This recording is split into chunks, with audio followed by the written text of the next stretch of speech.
AI and the growth of robotics segment has become certainly the biggest market trends, one of them, in 2024, likely to continue into the new year. What do we need to know about 2025?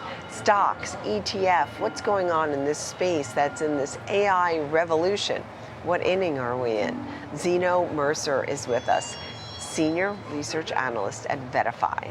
Thank you so much for being here. Yeah, thanks for having me. So everybody loves talking about AI. They talk about the AI revolution and the trickling down and out into how it's hitting everything. Where do you think we are in this? We're still really early. Right in the beginning. Like, it's so early. People are using it in their jobs, people are using it in their personal lives, but if you surveyed the population, most people are still not using it, or they tried ChatGPT and they're not really, it's not like integrated in their daily life. They're not controlling their house with it. It's not an obvious integration. We're getting there. We started this year off with ChatGPT 3.5, and now we have all these new models and things coming out, and it's been a lot. It's really been a lot. And we think about how it evolves, right? You said that, they're starting to get a taste of it, but we will see how it's going to grow. I mean, What's going to be some of the conversation? I mean, just this past week we were talking about Alphabet, we were talking about Gemini and Willow, and we're forever talking about Elon Musk. What's coming now in the near future? Well, even just, I think people have been sleeping on Google's ability to actually be innovative here, and they released a bunch of new models, Willow and Willow, the quantum computing element. And I mean, we're seeing video generation, text generation, conversational AI, but it's still not really text to action. It's not agental, so it's not doing extra steps on your behalf.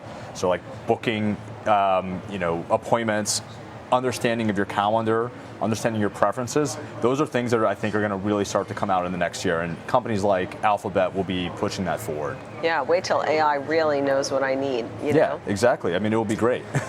I mean, I'm pretty predictable, so I think AI will figure it out pretty easily. When we think about robotics, it's something that we talk about all the time. Talk about the adoption and what is happening now. Yeah, so as an overall landscape, robotics is still primarily industrial, logistics, and heavy machinery type areas. We're getting increasingly capable robots. For example, even this year, we're starting to see Figure, a private company, producing humanoids that are being delivered to customers. And these have dexterous hands that can solve tasks and move things around. They're a little clunky still, but it's kind of again, you mentioned taste of this. Like, we're getting into this taste of how robots can be deployed in everyday settings. There's lots of jobs in the world that are unfulfilled. In the U.S., for example, if we do face deportation, and that's something that could be on the line, there's going to be so much demand and need for jobs in manufacturing, and construction, and agriculture that are unfulfilled that will need robotics, for example. And that's just something in a reality. We have a very technology administration. You've mentioned Elon. So there's a lot of things leaning towards this kind of being the pivot point of robots coming into the mainstream. And again, robots will be making these robots, right? So we'll see more consumer-facing and service-facing robots, and robots making those robots.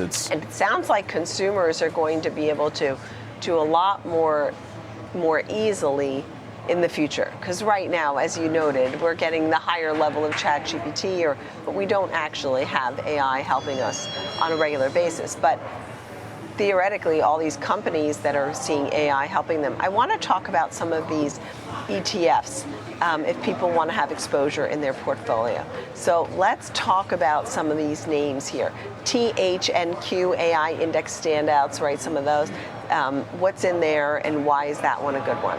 Yeah, so AI is a lot more than Nvidia. They're clearly a leader, 1,000-pound gorilla, but the ecosystem, once we start deploying AI, will involve big data and analytics, cybersecurity, networking, and infrastructure. So you see, for example, as you start to digest data in a lot of forms, video, audio, sensors. You need a lot of data storage to back that up and be scalable as you operate. Not just the training side of it, right, but also deploying these in real time to digest and handle that data. Companies like Pure Storage, Datadog, and our big data and analytics subsector play a lot into that, and we expect really strong performance going into 2025. So we really are going to start to see deployment of AI hit mainstream, not just kind of testing and tinkering, but full and it's adoption. a great chart too.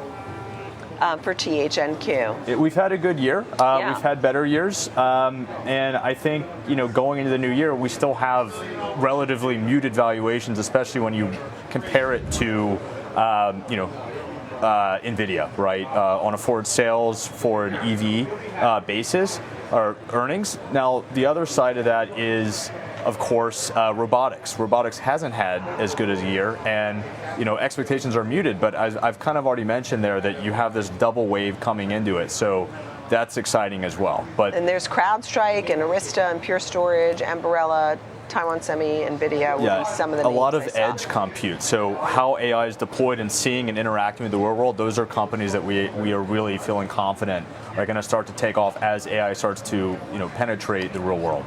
Okay, let's talk more about Robo Index here. We're taking a look at that one. Is that a different ROBO? Is that a separate index? Yeah, ROBO. Yeah, that's the original, launch in 2013. It tracks the world's blue chip robotics companies, and again, these are companies that are exposed in sensors and actuators that actually help control the robots and sense the world, but also applications like agriculture that I was mentioning, exposure to construction, manufacturing. You also have companies that are involved in kind of semi-chip inspection. So that's one where we're seeing a lot of reshoring from Taiwan Semiconductor and others in the US. We expect these companies to start to have better years going forward. Companies like Teradyne as well should probably have a better next couple of years, especially as you think of competition coming to Nvidia, right? You've got Amazon, Trainium, a lot of customers are trying to build their own AI chips as well. It's amazing because we had Jessica and Skip on today. She's always talking about AI. Her picks are always about AI. And we can't leave out Amazon, Alphabet, Tesla. You have some of those names, some of these mega cap names that we talk about on a daily basis. They fit into this AI picture in a big way, right? Yes, they're in the Think Index. We don't overweight them compared to like the Qs, for example, where they're take up the majority of the weight. We really, the inclusion and weighting into these companies are based on their score to AI. So are they a tech leader, market leader? And if they're a tech leader in a smaller space, they're not going to get knocked for being in a smaller market because we believe those smaller markets are going to grow exponentially. Right, and there was a healthcare one also. I don't have it handy. Let me see. I'm going to pull it up here. Healthcare AI acceleration. What is that one about? The movement that you're talking about. Well, right now, there's clearly, you've probably heard the Make America Healthy Again, and people can rally behind that there are a lot of issues in the healthcare system.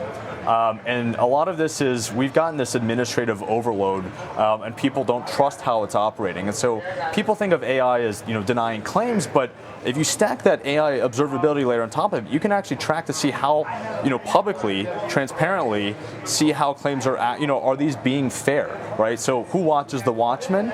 We can apply that to be an administrator of good, and it will be faster and lower cost. So we should see outcomes improve, more preventative diagnostics, so companies that are involved in early stage cancer detection start to be more highly adopted. We should see that adoption curve go up, and we really should see better outcomes and lower costs to the healthcare system because of deployment of AI. And the company that I think I sent over was Tempest AI, which does a lot of clinical and research-based AI and technologies.